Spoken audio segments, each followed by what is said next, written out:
इसी समय 20 साल से इस संगठन ने किस तरीके से कैसा कार्य डॉक्टर जीवराज जी शाह, ये स्वयं डॉक्टर है, यानी विकलांगों की समस्या, उनकी वैद्यकीय समस्या, उनकी सामाजिक समस्या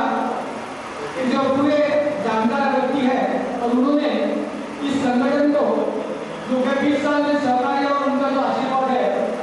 उसी के लिए संगठन ने 20 साल में क्या कार्य किया है, इसका थोड़ा सा एक अहवाल आपके सामने मैं रखने जा रहा हूँ। दोस्तों, मैं स्वयं इस संगठन का संस्थापकीय सदस्य हूँ, संस्थापकीय प्रदेश संगठन हूँ। ये संगठन की स्थापना किस उद्देश्य, किस भावना से करनी पड़ी, इसके पीछे जो इतिहास है, वो इतिहास आपके सामने मैं रख रहा हूँ। मैं स्वयं catering college hotel management cadre road Dadar, वहाँ का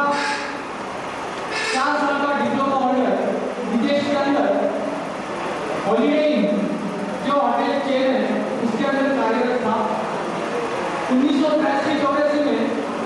मैं हिंदुस्तान में छुट्टी के लिए आया था विदेश से, तो मेरा बहुत बड़ा अपराध हो गया था। उस अपराध में मैं 27 समस्या जो उनके लिए कठिनाइयाँ आती थी, उसे मैं अच्छी तरह से परिचित हो गया। और उसके दौरान जो अनुभव प्राप्त हो रहे थे, उस अनुभव से मैंने कुछ विकलांग संगठन जिसका नाम है APH, जो बम्बई के महालक्ष्मी संगठन, महालक्ष्मी प्रेस है, उस संगठन के पास मैं कुछ मेरी स्वयं की समस्या लेके आ गया था। जब उस समस्या के लिए मैं जब आ गया था, ये केंद्र शासन के अनुदान वैसे व्यक्तियों को उनके स्वयं के पैरों पर कुछ आर्थिक मदद मिले, ये संयुक्त राष्ट्र संघ का उसके पीछे का उद्देश्य था। किंतु ये APH के अनुभव से मैं ये जान चुका था कि नाम था विकलांगों का, और उसके ऊपर दादागिरी या अवसर जो कोई पा रहे थे वो अच्छे व्यक्ति थे, और इसकी माध्यम था जो मुंबई महानगर पालिका द्वारा विकलांगों को आवंटित करने का जो पीसीओ फंड का जो व्यवस्थापन था, उस व्यवस्थापन का मुंबई विभाग का अधिकार इस संगठन के पास था। जब मुंबई के किसी भी विभाग में किसी भी विकलांगों को पीसीओ फंड बनता होता, तो उस व्यक्ति को उस संगठन के पास अर्जी करनी पड़ती थी। फिर उस संगठन के माध्यम से जो जगह सूचित की थी, वहाँ पे महानगर पालिका को एक रिकमेंडेशन लेटर दिया जाता था। वो रिकमेंडेशन, चलो आप ये इस कार्यक्रम की पूरी जानकारी, जिन्होंने इस विषय को 4 सालों में इस विषय को पारित करने के लिए ज़्यादा से ज़्यादा प्रयास किए, वो हमारे अनिल जी सारे थाने महानगर पालिका के विकलांगों के खुद के शिल्पकार, ये यही है, और ये आज अपने सामने आए हुए हैं। इस प्रस्ताव को पारित करने के बाद में कई 4 साल में आई हुई उनको कठिनाइयाँ, उसे पर भी आपका स्टॉल देने के लिए जो स्टॉल की केबिन है, वो केबिन हमारे संगठन द्वारा टाटा कंपनी को ये प्रस्ताव दिया गया है कि वह हमारे ठाणे महानगर पालिका के अंदर 193 लोकेशन के ऊपर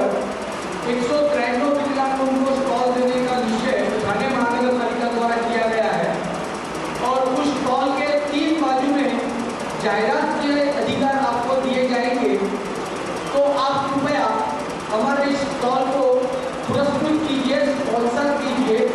ऐसा हमने निवेदन किया हुआ है। आज के इस कार्यक्रम में टाटा कंपनी के अधिकृत प्रवक्ता यहाँ आने वाले थे, किंतु जो ठाणे महानगर पालिका द्वारा जो डिजाइन जो निश्चित किया जाने वाला था स्टॉल का, वो प्रशासकीय व्यवस्था के अंदर टाटा कंपनी को उपलब्ध नहीं कर सके, क्योंकि 193 स्टॉल यानी 40 से 45 हज़ार रुपया कम से कम एक स्टॉल की अगर कीमत निश्चित करे, तो 4 से 8 करोड़ रुपए का ये व्यवहार है।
और जो